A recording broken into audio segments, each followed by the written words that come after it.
BMS campus, Dr. W.A. Vijayawardena, and the former Deputy Governor of the Central Bank of Sri Lanka, other dignitaries at the head table, diplomats, ladies and gentlemen. Very good morning to all of you.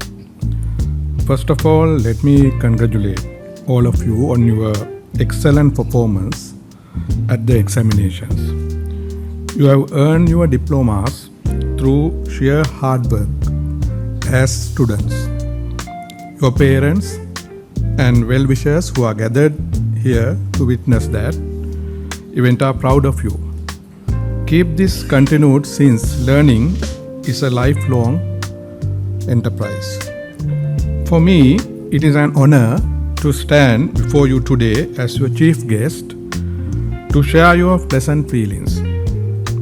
I will dwell into discussing a topic that is not only close to my heart but also critical to the future of our nation. That is the importance of higher education for economic development. In an increasingly globalized and knowledge-driven world, the role of higher education is in shaping economies and societies cannot be overstated. Today, I will focus on Sri Lanka's present state of higher education and the urgent need for developing high-skilled human capital to ensure sustainable economic growth for our country. Across the world, nations that have invested heavily in higher education have reaped the rewards of innovation, productivity, and competitiveness. Countries like South Korea, Singapore, and Finland have demonstrated that a well-educated workforce is the backbone of a thriving economy. Higher education institutions are not just centers of learning. They are hubs of research, innovation, and entrepreneurship. They produce the scientists, engineers, entrepreneurs, and leaders who drive technological advancements and create value in the domestic as well as the global economy. You are now an important part of this chain. Turning our attention to Sri Lanka, we have much to be proud of. Our country boasts a literacy rate of over 92%, one of the highest in South Asia. Our primary and secondary education system have laid a strong foundation for learning with an enviable environment rate. However, when it comes to higher education, we face significant challenges. Currently, only about 20% of Sri Lankan students who qualify for university education gain access to state universities due to limited capacity. Thus, leaving a large portion of our youth either seeking alternative pathways or missing out on higher education altogether. In this context, the initiative taken by higher education institutions like BMS campus to meet the aspirations of Sri Lankan youngsters is commendable. Furthermore, our higher education system is often criticized for being outdated, with curricula that do not align with the demands of the modern job market. There is a pressing need to expand access, improve quality, and ensure that our graduates are equipped with the skills needed to thrive in a rapidly changing world. You will not be subject to these deficiencies because the degrees that you will pursue at Northumbria University after your graduation are carefully designed to overcome these challenges.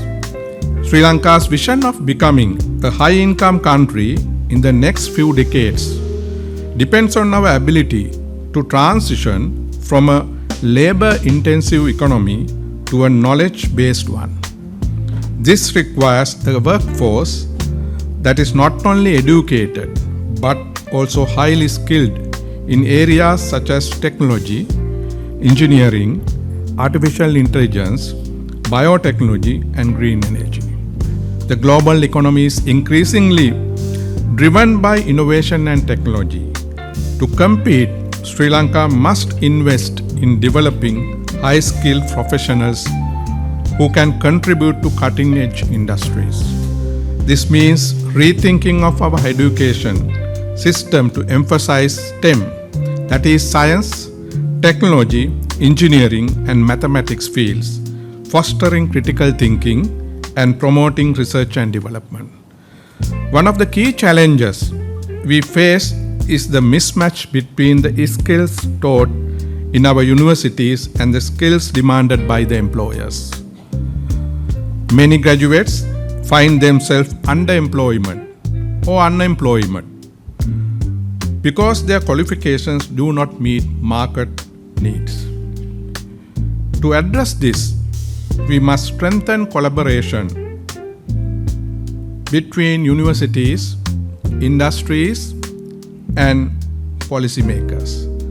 Internship programs, industry academia partnerships, and curriculum reforms can help bridge these gaps.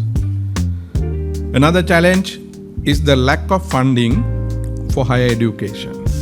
While the government has made efforts for higher investment, more needs to be done to modernize infrastructure, attract qualified faculty, and support research initiatives.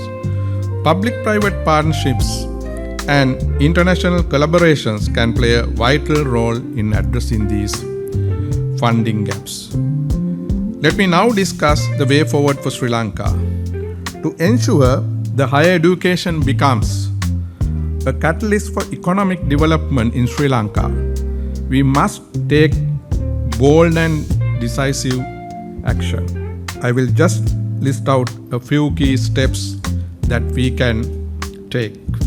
First, expand the access to higher education through an increase in the capacity of state universities and the promotion of private higher education institutions such as yours to ensure that more students have access to quality education.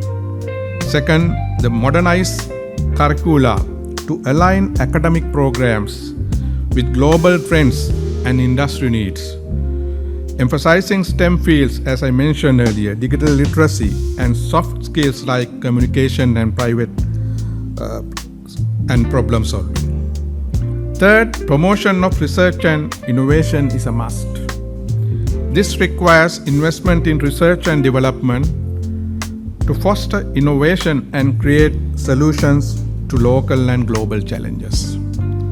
Fourth, strengthen industry-academia links by encouraging partnerships between universities and industries to ensure that graduates are job-ready and that research is commercially viable. It is nice to hear, as mentioned by Tanisa, that most of your graduates are recognized by top industries in the world. Fifth, leverage technology to deliver knowledge. This can be done by embracing online and blended learning models to make education more accessible and flexible. I note that the BMS campus has been doing exactly what I have listed here as our way forward strategies. BMS campus has now completed 25 years of service to the nation. I join BMS in celebrating its silver jubilee and look forward to its rise to greater heights in the future. I myself have been a resource person in certain subject areas in the BMS campus. As the tradition says, it must better the best. But your academic journey does not end here.